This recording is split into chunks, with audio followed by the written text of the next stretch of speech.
So we'll be adding a logo and other elements on our video. Now to add a logo, there are two ways you can go about it. Either by using the sticker option or the pip icon, that is the picture in picture. The preferred method is the sticker option, but there are situations where you might need to use the pip, especially if you want to make use of the blending options. We'll go over that in a moment. First, let's import a logo. We'll click on the sticker. There are two options here, the plus button and the mask button. The plus button simply adds an image to your timeline, while the mask option will try to cut out the background of the image using AI or predefined shape mask. It works well if you are working with a human image. When you look at this option here, it says save the imported sticker. So when this option is active, anything you import will remain here for you to make use of the next time. You can also delete anyone you don't want to use by coming to manage, select and delete. Let's go back. So let me import a logo. Let me import this logo. Now you see the logo is saved here. Now this logo, it doesn't give us any option at all to modify it, either blending, removing the background or masking it. If your logo is good the way it is, you can simply import it this way. But if you want to remove the background or apply mask to your logo, let's remove this. We use this other option. When we use this option to import our logo, you see the AI tries to remove the background even though it misses a little spot here. Now if you don't want to remove the entire background, you can simply make use of any of these shapes to mask your image. Now to zoom in, you use your two fingers to zoom it in. Now when you're satisfied, you can accept. Now this button right here is to flip what is selected. So I will show you how to make use of that in a moment. And you select this, you can save. Now you can determine the border if you want to add a border to it. Let's use this, make it dark gray, reduce it a bit and position it here. Now that's our logo. So you notice that our logo is saved here, maintaining the mask that we applied earlier. We can simply add it to the screen again.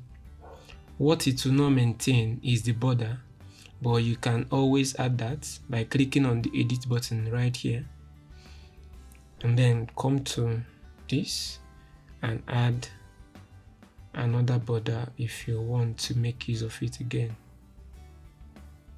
So that is that. Now I'll show you another way to make use of mask. You've probably seen a frame like this.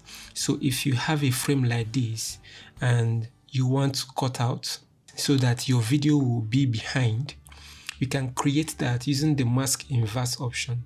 So for this, I downloaded a graphic. So you see the AI tries to remove it, but it doesn't really know what to remove. We'll be using this. Unfortunately, I needed a square, but there is no square. We only have a rectangle. Yeah, the only square we have is rounded square. So we'll simply use that for the moment. So instead of masking the inside part of the image, we'll invert the mask, thereby cutting out the inner part. So accept. We will not be adding any border. We accept. This way you can have a frame and have your video behind the frame. This method can be used for any graphics or lower third for your video. Now this button here on the bottom right corner is to zoom and to rotate your graphic. This one is to flip the image. This one is to delete, and this one is to edit. Say want to add simple animations. You can add simple animations in and out. You can add border to your image and all that. So it's disappeared because there is an animation. So when we play that, it zooms in and zooms out. So that is that. Now if you want to blend your logo with the background, use the pip option to add the logo. This way you have access to blending options. Next, let's talk about details. You use details either to hide something in your clip or to magnify something.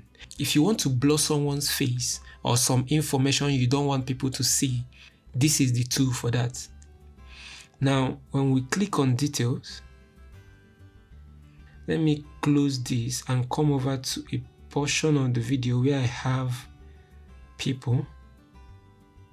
So when I click on detail, so I can either choose to use a circular mask to blur this guy's face.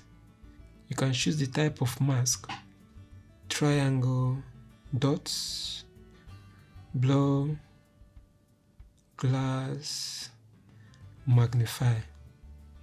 So these parts are majorly to hide information.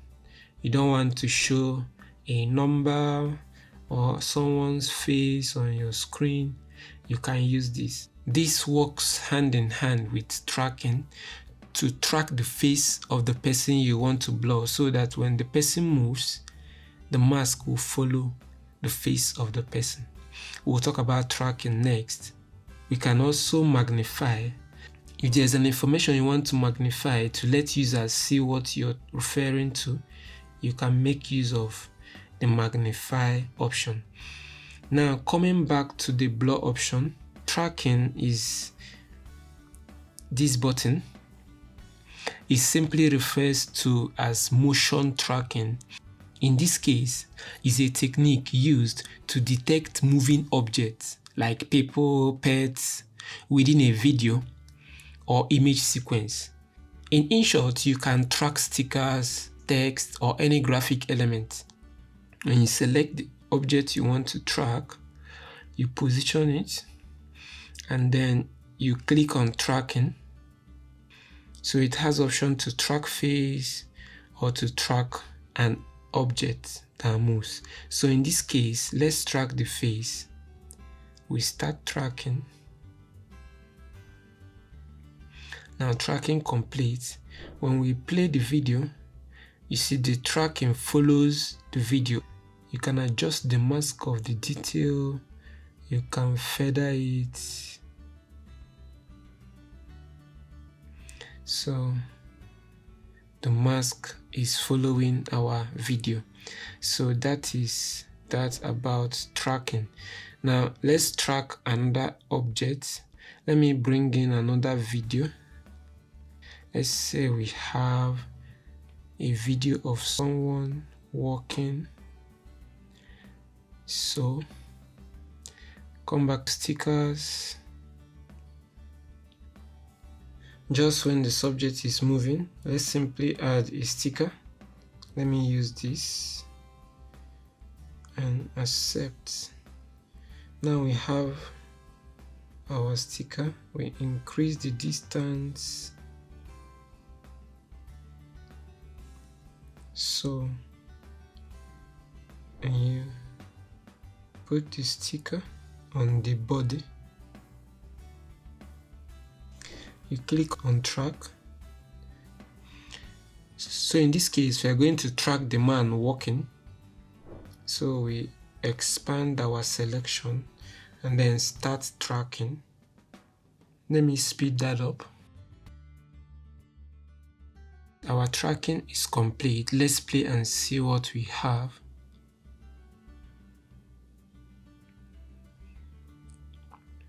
So you can notice that the tracking is even adjusting according to the scale of the image.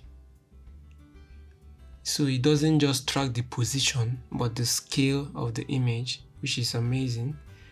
So this way we have a tracking of a sticker following the man walking.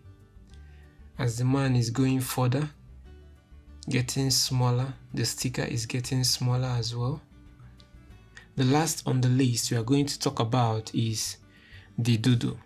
Now this can be used for a lot of things like emphasis, drawing attention to something, or creating some custom sign. Now when you select doodle, you can determine the color. Let's leave it at white. You can determine the thickness, and you can determine the transparency.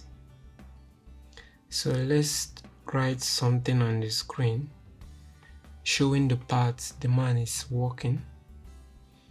We accept and we'll play. So it plays backward. Let's reverse the animation. We edit. Okay, so that is our animation. We can set the duration of the transition. The more you make use of these tools, the more you find creative ways to apply them to your project when needed.